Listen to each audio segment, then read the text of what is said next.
It's similar to graffiti. If you want to paint something new on a wall that has been painted before, then first you must remove the old painting. It's possible that I was also one of her targets, which would explain why she was so willing to let me have the central inscription. Whoa, and you still took it? If it were Paimon, she would have thrown that thing away the first chance she had! Well, you can't uncover the truth without taking some risks, right? If I hadn't disassembled the inscription myself, I would have never realized her actual motives. So you suspected her from the very beginning? Oh, no, she's my auntie after all. How could I have seen her as a villain from the start? The most I did was keep the possibility and a corresponding plan in mind, and it was just our luck that the worst-case scenario actually happened. But now that I look back on it, we still managed to rescue a suffering child, even if that wasn't our original intention. Anyway, I think we've just about summarized everything and praised each other enough by now. Everything is finally over, and Nepeka can finally be herself. So, what should I do now, Shalonin? You should do whatever you like, of course. No one's going to lock you up anymore. But I don't know what I can do. Everything I know is about Nachika. What she'd like to eat, which flowers she enjoyed, how she acted and spoke. I'm not her, but I can only be like her. I don't know, Shalonin. I just don't know. Oh, don't worry, Nepeka. The Blaze Gem inscription isn't working anymore. No one will force you to be somebody else again. But I no longer remember anything about myself now besides my name. What if I never remember my life and lose all of my past? I'm scared, Shalonin. What should I do? Oh, don't cry, Nepeka.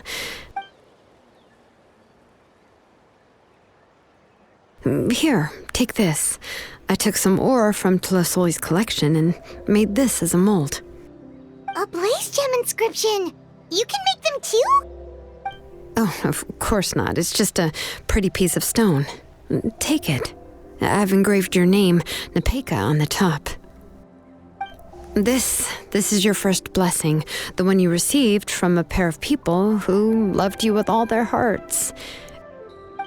It has always protected you and stood over you.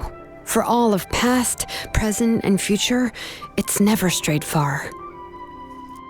But I don't even remember the names of my parents. I don't remember anything.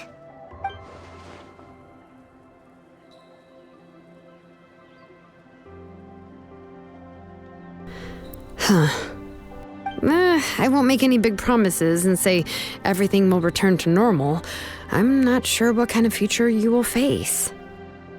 I can only promise that no matter what the future holds, your name will never fade. This is a blessing given to you by a name engraver.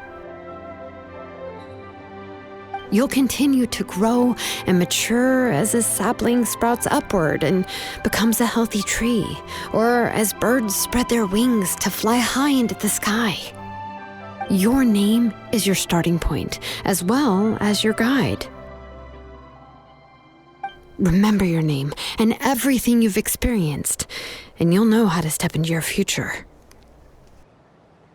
You can do it, Nepeka!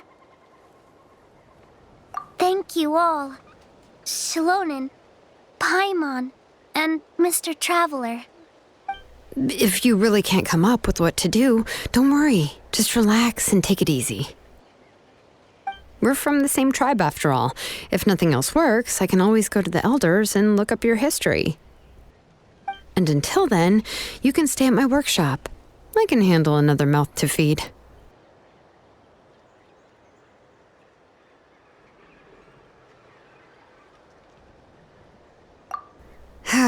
I don't know if the plan will work. I'm not even sure who I should look for. Well, rather than placing our hopes on a plan that relies so heavily on luck, we should just focus on ourselves. Well, anyway, enough about all that for now. Let me take Telesoli back to the tribe first. Oh, come with me, Nepeka. Oh, gosh. I nearly forgot that we haven't even had dinner yet. What would you like to eat? Huh? Oh, anything. I'm not picky. Oh, good. Let's go. We have a lot of work to do. We have a very busy future ahead of us. Oh, and one more thing. Happy birthday, Nepeka.